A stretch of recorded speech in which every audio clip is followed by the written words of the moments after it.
All right, I am here at the Mount Washington Omni Hotel at a Nikki Haley political rally. Starting very soon. It's very bad weather. Pretty tough to get up here, but we made it and it's still on. Nikki Haley is a pretty interesting candidate because she's basically running, especially in New Hampshire as a swing state, on the fact that she can beat Trump. I've actually had a lot of people I know that are registered independents but usually vote Democrat decide to swing and vote for Nikki Haley just for the simple fact that she could beat Trump. It's kind of her campaign that she's running on. Though a lot of single issue voters do take problem with her because of her anti-abortion policies. But nevertheless, we're going to check her out today, despite the fact that the rally is obviously going to be a little biased. We're going to see what she has to say. And yeah, let's get into it. The roads and weather were absolutely terrible, but she made it there anyways, unlike Ron DeSantis, who had canceled his Jackson rallies twice now.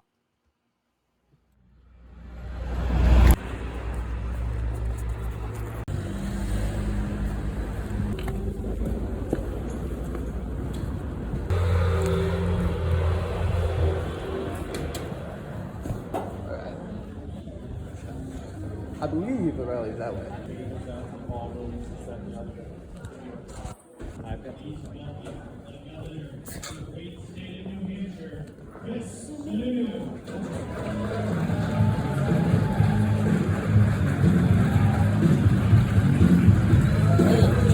Register? Yes. Okay, great. You got tickets? Okay, perfect. Y'all want to stop by there? Yeah, thanks for coming. I do. Yeah, thank you for being here. Bill, this is great to see everybody here.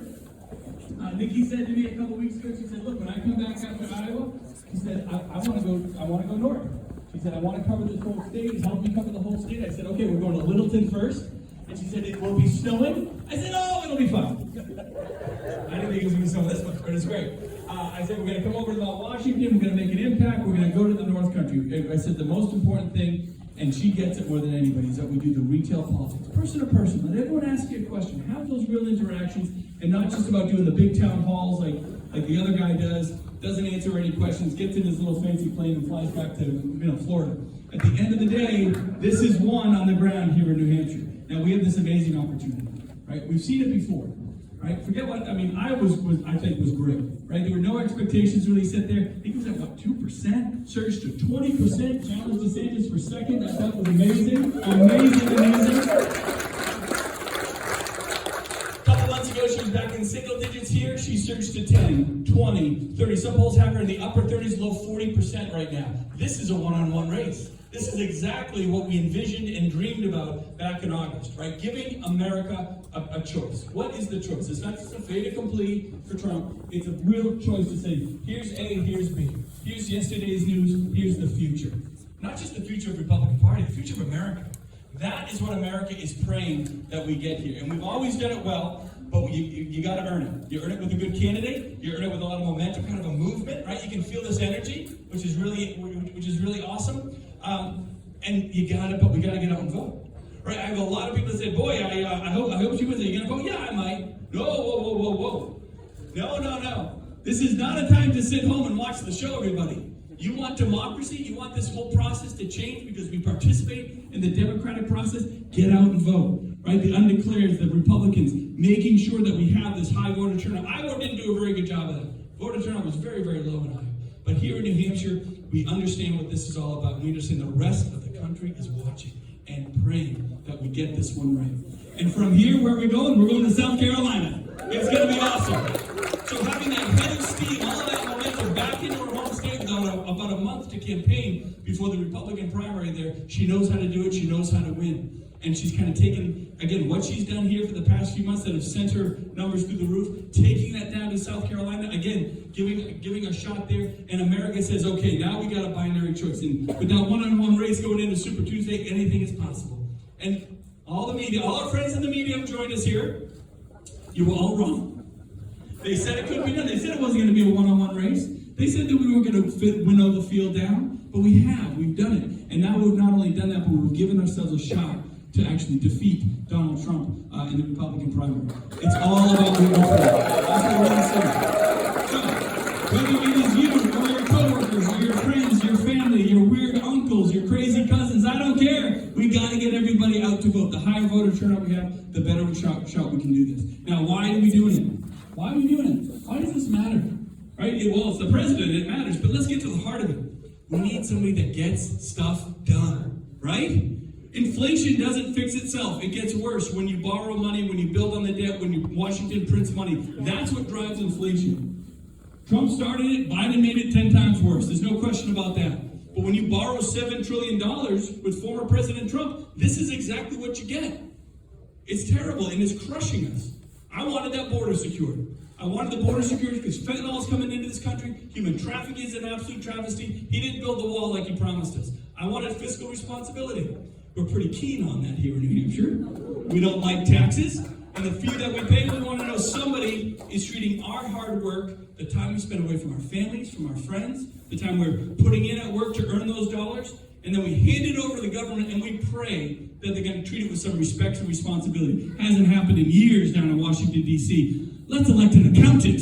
That would be amazing, and that's what Nikki Haley brings to the table. She's balanced budgets in South Carolina. She's created jobs. She's lowered unemployment. She's gotten people off welfare. Right? She put people back to work. That's all results. That's all results-driven stuff. And at the end of the day, she's really just super cool to be with. I mean, there's no doubt, right? She's a mom, wife of a combat veteran, has just this amazing character to look someone in the eye, let them tell their story, right? Let them share their experiences, where the system has worked, where it hasn't, where their families have struggled, where it hasn't. That type of connection, that's what we do here in New Hampshire. That's kind of that live free or die thing. To have a live free or die president that says you come first, not the government. Your business comes first. Your kids come first. We're not here with one-size-fits-all stuff. We're going to let states have more control. We're going to decentralize big government out of Washington. We're going to let New Hampshire have more of a say on its own path and not just have a one-size-fits-all. That's an amazing opportunity. That's how you balance budgets, drain the swamp, and give voters, the citizens, way more power and control over their own destinies. We're a local control state. And I would love to see a locally controlled country, right? But it takes change. It takes getting off the couch, driving forward, and getting behind a candidate that not just has the right vision, not just has an amazing background, but frankly is just an amazing individual. Let's bring her out here. A friend, the governor, the ambassador. Call her what you want. She's going to be the next president of the United States, Miss Nikki Haley.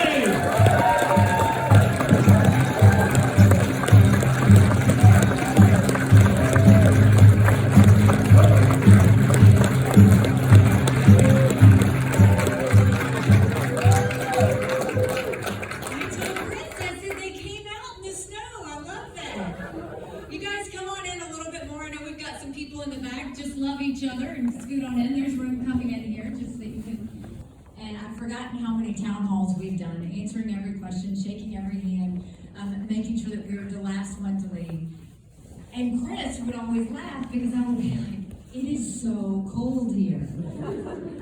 And he would be like, this is nothing, this is nothing. Let me tell you, after being in negative 40 wind chill in Iowa, I will never say that again. I will never say it's cold here because now I have a great appreciation. I know that y'all were waiting on the snow. The snow is beautiful. It looks great, but I know it wasn't necessarily easy for you to get here. So thank you for taking the time to care and to come out. How many of you are hearing me speak in this format for the first time? Yeah, we got a lot of new friends. Good. Well, thank you for coming out. You know, if you look at what's happening in the country, it's not good. And you don't have to turn on the news to see it. You feel it when you go to the gas station. You feel it when you go to the grocery store. We feel it in our mortgage payments. We feel it in our insurance payments. Everything that we have to pay has gone up. We are $34 trillion in debt. We're having to borrow money just to make our interest payments. China owns some of that debt. And I would love to tell you that Biden did that to us. But I've always spoken in hard truths, and I'm going to do that with you tonight. As much as he has, and as reckless as that is, and we can never fall into socialism, our Republicans did that to us too. All you got to do is look at the $2.2 trillion COVID stimulus bill that passed with no accountability, leaving us with 80 million Americans on Medicaid, 42 million Americans on food stamps. That's a third of our country. So we've got to start getting this right. Our kids will never forgive us for it. And so I think it's finally time we put an accountant in the White House to get our economy back on track.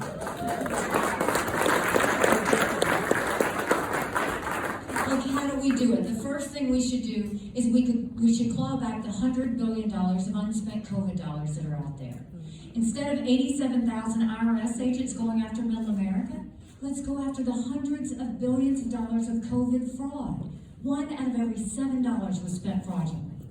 If 8% of our budget is interest, quit borrowing. Cut up the credit cards. You have to balance a budget every day. I had to balance a budget as governor, so did Chris. Why is Congress the only group that refuses to balance a budget? We'll stop the spending, we'll stop the borrowing, we'll eliminate any pet projects, and I will veto any spending bill that doesn't take us back to pre-COVID levels. That's the first thing. The second thing we'll do is we'll take as many federal programs as we can and send them down to the state level. That will reduce the size of the federal government, but it will empower people on the ground. Think education, think welfare, think healthcare, think mental health. If we took that down without the strings and allowed states to decide how best to support their communities, we need to do that. The other thing is we've got to make sure that we take care of the middle class. We are watching the rich get richer and the poor get poorer. We need to let the middle class breathe. That's why I want to eliminate the federal gas and diesel tax in this country. I want to cut taxes on the middle class and simplify those brackets. And we want to make the small business tax cuts permanent. They made the corporate tax cuts permanent, but they made the small business tax cuts temporary. Small businesses are the heartbeat of our economy. We can't just say it, we have to act like it. So when we start to do those things, that's how we'll start to get our economy back on track. When it comes to education, we knew in South Carolina, if a child couldn't read by 3rd grade, they were 4 times less likely to graduate high school. Well, right now in America, only 31% of 8th graders in our country are proficient in reading. Only 27% of 8th graders are proficient in math. If we don't do something and do something quick, we're going to be in a world of hurt 10 years from now. And so I want to do what we did in South Carolina. We stopped sending those kids forward if they couldn't read. We started holding them back. We brought in their parents. We did reading remediation, and we set them up for success. We need to do that all over our country. We have to get these kids reading again. There should be complete transparency in the classroom. No parent should ever wonder what's being said or taught to their child in school. That's why we'll put all curriculums online so that every parent can see it. And as parents, we have one job, and that's to do right by our kids. That's why parents should be able to decide where their kids go to school and what mode of education they use. And then let's start building things in America again. Let's put vocational classes back in our high schools. We had apprenticeships all over South Carolina. Let's get our kids to build the things that we need. That will get them invested in our economy before they even leave school. And then I have to say, we love our boys, but for all you girl dads out there, and all you strong moms, we have to raise strong girls. And strong girls become strong women. Strong women become strong leaders. And none of that happens if we have biological boys playing in girls' sports. We've got to cut that out.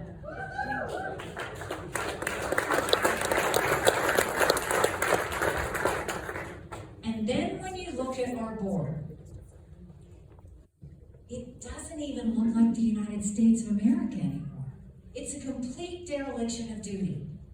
We've had 8 million illegal immigrants come to that border. We had enough fentanyl come to the border last year that would kill every single American. Number 1 cause of death for adults 18 to 45? Fentanyl. And don't think for a second China doesn't know what they're doing when they send it over. We need to deal with the border once and for all. When I was governor, we passed the toughest illegal immigration law in the country. President Obama sued us over it, and we won. We'll do that nationally. We did a mandatory E-Verify program that required every business to prove that they were in this country legally. We will defund sanctuary cities once and for all. No more safe havens for illegal immigrants. We'll put 25,000 Border Patrol and ICE agents on the ground and let them do their job. We'll go back to the Remain in Mexico policy so that no one even steps foot on U.S. soil. And instead of catch and release, we'll go to catch and deport. That's what will stop everything that's happening on the border. And then my mom always said, we should always take care of those who take care of us. But I'm going to ask you if we're taking care of those who take care of us. Right now in America, over 35,000 veterans are homeless. 1 in 3 suffers from PTSD or thoughts of suicide.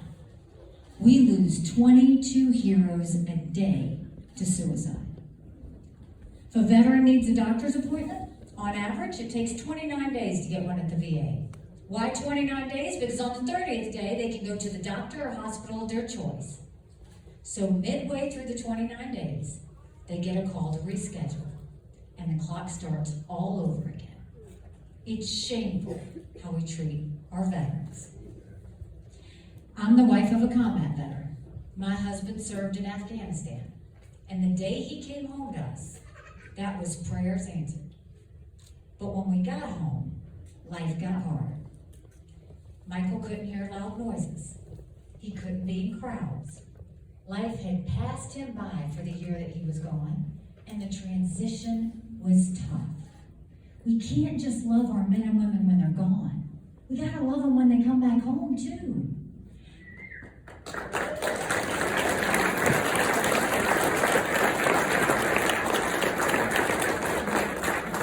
That's why we need to do telehealth. Make sure they have the mental health care they need right when they need it. Let's make sure they can go to the doctor or hospital of their choice. They've earned that right. And I think the best way that we deal with VA health care, I think every member of Congress should have to get their health care from the VA, and you watch how fast that gets fixed. It'll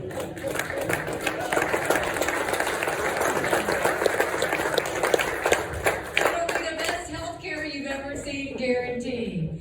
And you look at all those things and then you realize how little DC is doing.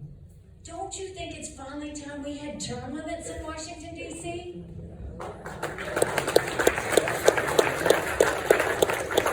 Don't you think we need to have mental competency tests for anyone over the age of 75? Well, let me say this. I'm not being disrespectful when I say that. We all know people over 75 that can run circles around us. And then we know Joe Biden. These are people making decisions on our national security. These are people making decisions on the future of our economy. We need to know they're at the top of their game. I don't care if it's 50 and up. We need to be serious about who we're sending to DC. And then there were 2 things when I was at the United Nations that Russia, China, and Iran never wanted us to have. They never wanted us to have a strong military, and they never wanted us to be energy independent. We won't be energy independent. We will be energy dominant. We will get the EPA out of our way. Right now, they care more about sagebrush lizards than they do about whether we can pay our utility bill. We'll start speeding up the permitting process. We'll start the pipelines, including the Keystone Pipeline. We'll export as much liquefied natural gas as we can. We'll do nuclear power. We will create an energy industry that is a powerhouse for our economy. It should be in all of the above. And when it comes to a good, clean environment, we want that too, but let's transition it. Let's do it the right way. Let's work with our producers instead of demonizing our producers. So we have the answers on domestic policy. Now let's talk about national security. The world is on fire, literally. You've got a war in Europe.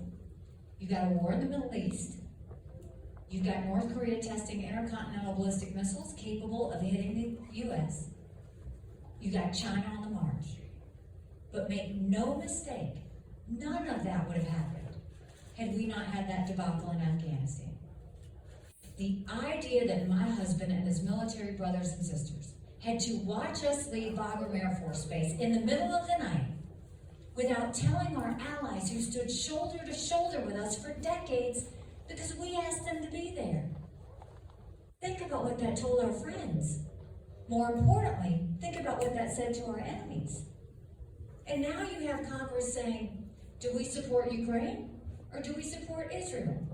Do we support Israel or do we secure the border? Don't let them lie to you like that. That's a false premise and they know it. Now, I will be the first one to tell you, I don't think we should give cash to any country, friend or foe, because you can't follow it and you can't hold it accountable. If you are one of those people that says, why should we care about Ukraine? It's a legitimate question for you to ask. The problem is no one is giving you the answer, and I'm going to do that. We saw at the United Nations every day, terrorists, thugs, and dictators always tell you what they're going to do. They're amazingly transparent. Hamas said they were going to go into Israel. They did. China said they were going to take Hong Kong. Happened during COVID. Russia said they were going to invade Ukraine. We watched it. China says Taiwan is next. We better believe them. Russia said once they take Ukraine, Poland and the Baltics are next. Those are NATO countries. That puts America at war. This is about preventing war. It's always been about preventing war. Now, if we supported Ukraine with the equipment and ammunition they need, that's only 3.5% of our defense budget. That's all. The Europeans are putting in more than that, and they should. It's their neighborhood. Now when we talk about Israel, for anybody that says, why should we support Israel? God help us if we don't get this one right. Israel is a bright spot in a tough neighborhood.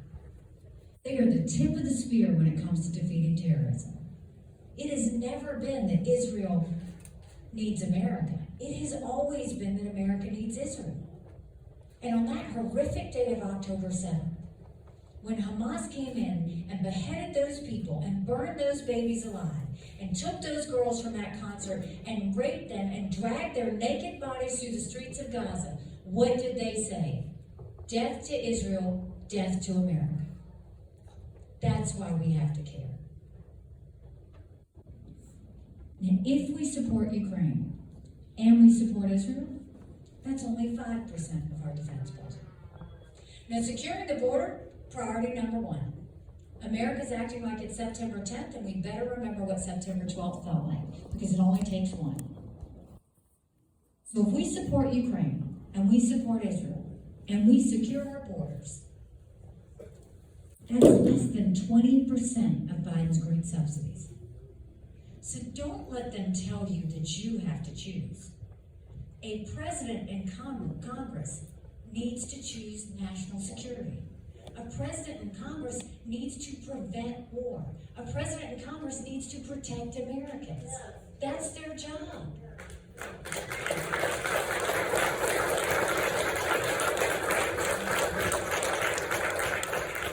There's a reason the Taiwanese want the U.S. and the West to support Ukraine. Because they know if Ukraine wins, China won't invade Taiwan. There's a reason the Ukrainians want the U.S. and the West to support Israel. Because they know if Iran wins, Russia wins. And they don't want that to happen. China, Russia, and Iran are bound together in an unholy alliance. And they're bound together in their hatred for freedom, for democracy, and for the United States of America. We can deal with it, but not by putting our heads in the sand, but by letting them know what we expect of them, by being strong.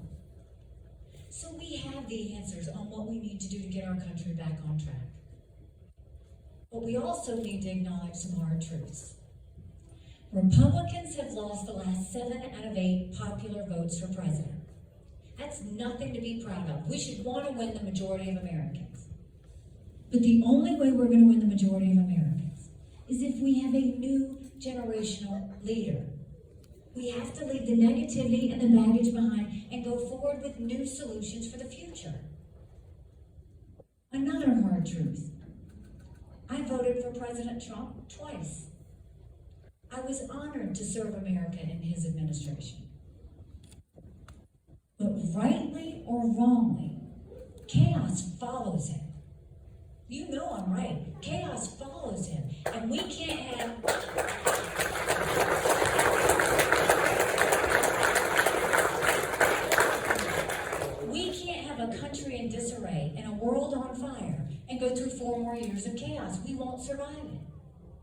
And when you look at what America is telling us, 70% of Americans have said they don't want to see another Trump-Biden rematch. The majority of Americans think that having two 80-year-olds running for president is not what they want.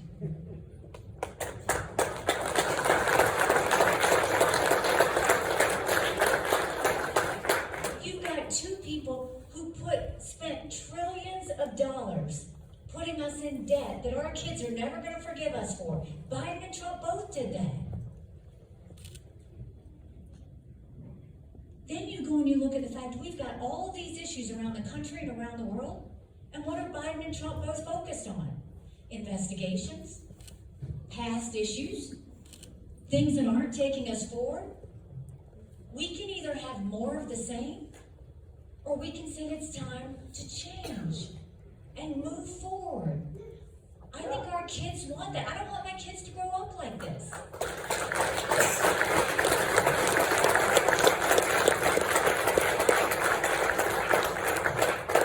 You know, 6 months ago, I dropped my husband Michael off at 4 a.m.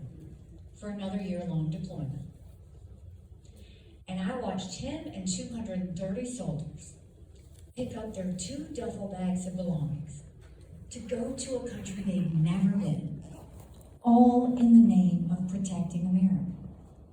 They're willing to sacrifice their lives and their families because they still believe in this amazing experiment that is America. So if they're willing to sacrifice for us there, shouldn't we be willing to fight for America here? Because we have a country to save.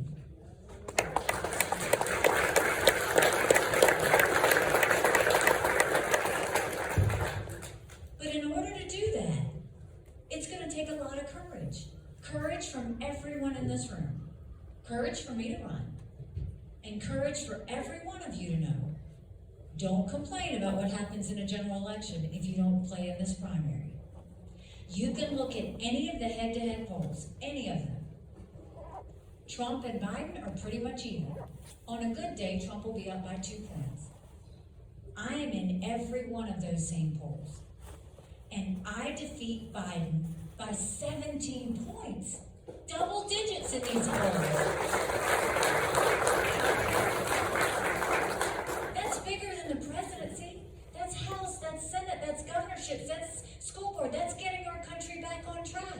You win by double digits against Biden. We're going into D.C. saying no more wasteful spending. We're going to get inflation down. That's a mandate to go back and say we're going to get our kids reading again, and go back to the basics in education. That's a mandate that says we're going to secure our borders with no more excuses. That's a mandate to bring law and order back to our country. And more than anything, that's a mandate for a strong America that we can all be proud of. Don't you want that again? Because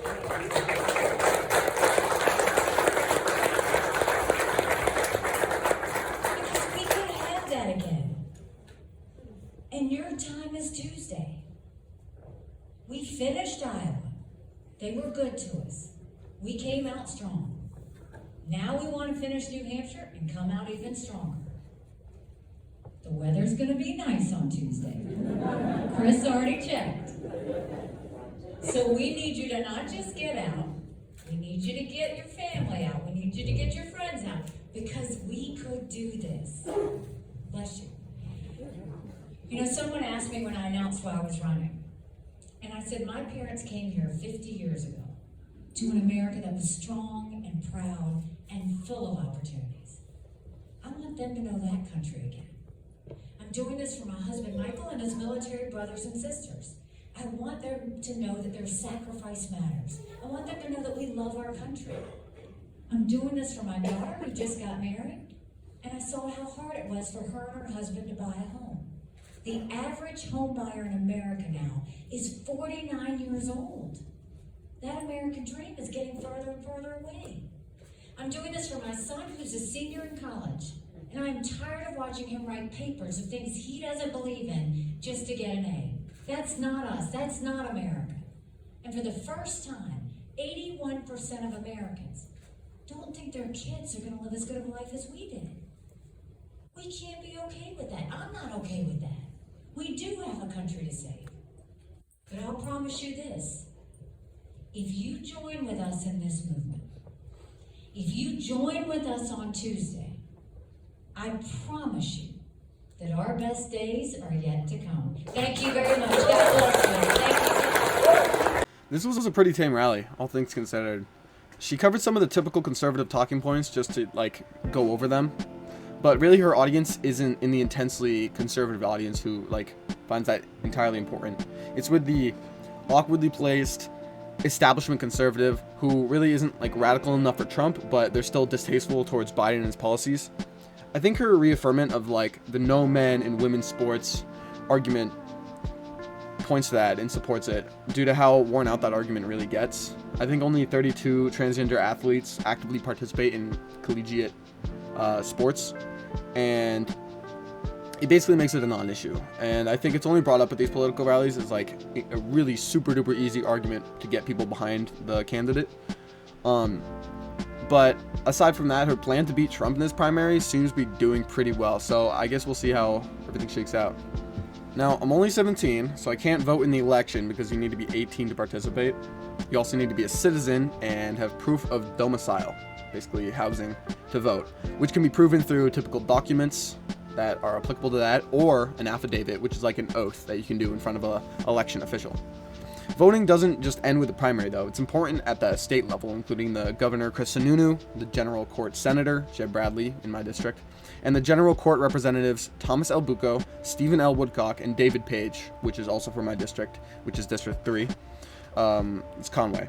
It's important for the congressional level as well, with our 2 senators Maggie Hassan and Jean Shaheen, and our 2 representatives Chris Pappas and Ann Custer. Even further down, it's important on the town level with our town selectmen Mary Carey Seavey, Ryan Shepard, C. David Weathers, and Tom Reed, and of course the town manager John Eastman. To vote in Conway, you gotta head over to the Conway Town Garage behind the police station, but to attend the town deliberative sessions, go to Kennet High School's auditorium where it is typically held. This type of political participation is pretty important to me, all things considered. This is how a lot of rural voters can connect with candidates and attempt to be informed about their policies when voting in the most important primary in the nation. Despite the bias that's obviously implicit at these rallies, it is easily one of the best ways to reach a candidate and their platform, where you can typically ask the candidate directly a question. Not at this rally, unfortunately, but at a lot of them. I really do think it's a special thing New Hampshire has going for it that everyone in the state should try and take advantage of as much as humanly possible.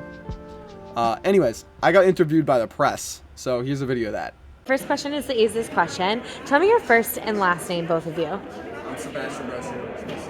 I'm Cosette Roshi. And where are you guys from? About an hour away. North Conway, New Hampshire. North Conway. Yeah. And what brings you to this event? Well, Nikki Haley's been a really interesting candidate, especially her campaign, which is basically running as someone who could beat Trump, and we wanted to get to know more about her. Definitely. Girl And boss, girl power. she says aligned, strong women. Or yeah. Does that resonate with you? Oh, yeah, of course. I mean, not just like, oh, you can have, I just believe in her because she's a woman. It's just like, it's good to see a strong female candidate that I could see in the White House. I Definitely. appreciate that. And do you believe that, Nikki Haley just placed in third. Trump had the overwhelming stronghold there. Here in New Hampshire, it seems to be more of a neck-and-neck race. Do you think that she could pull it off? Yeah. Hopefully. I'd like her to. I think there's a possibility she could. And is she your final vote? I don't know. I gotta look more into it. I wish I could say so. I gotta do more research, I guess. This is a good step again. Yeah. We're 1 week away. What do you need? You say more research, but what needs to happen in the next week for you to make a decision on who you're going to vote for in the primary? That's a I very can't good vote in the question. primary, unfortunately. I can, but that's a really good question. I like talking to her. My big thing is people can say words and they can say really cool things. I can really like her speech, but it's like, is she actually going to do these things? Does she actually believe in these things? And a lot of the stuff is kind of like spelled out, and it sounds really simple when she says it, but is it really that way? I gotta look into that. I gotta look into all the policies. What is her main goal? if she can only accomplish one thing, what is that going to be? You know what I mean? So you kind of have to look deeper into it. This is just more of seeing who she is, Yep. seeing what she stands for. This is not really getting informed on her as a candidate. Yeah, New Hampshire is very important. It's the first of the nation primary. You guys are both active. Do you hope that New Hampshire stays the first of the nation primary? I don't see why not. Oh yeah, I believe, I could be wrong, but we're the first to sign the Declaration of Independence. I don't know. Yeah. Freedom-wise, we're all about freedom. Live free or die. I like that. I mean, everyone can be better, but I love New Hampshire. It's like I've been all over the world, and this is still my favorite place to be. So. That's great.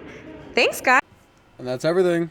Sorry I was a little nervous and awkward during the actual interview, and it got cut off early too. But hope you liked it, and thanks for watching.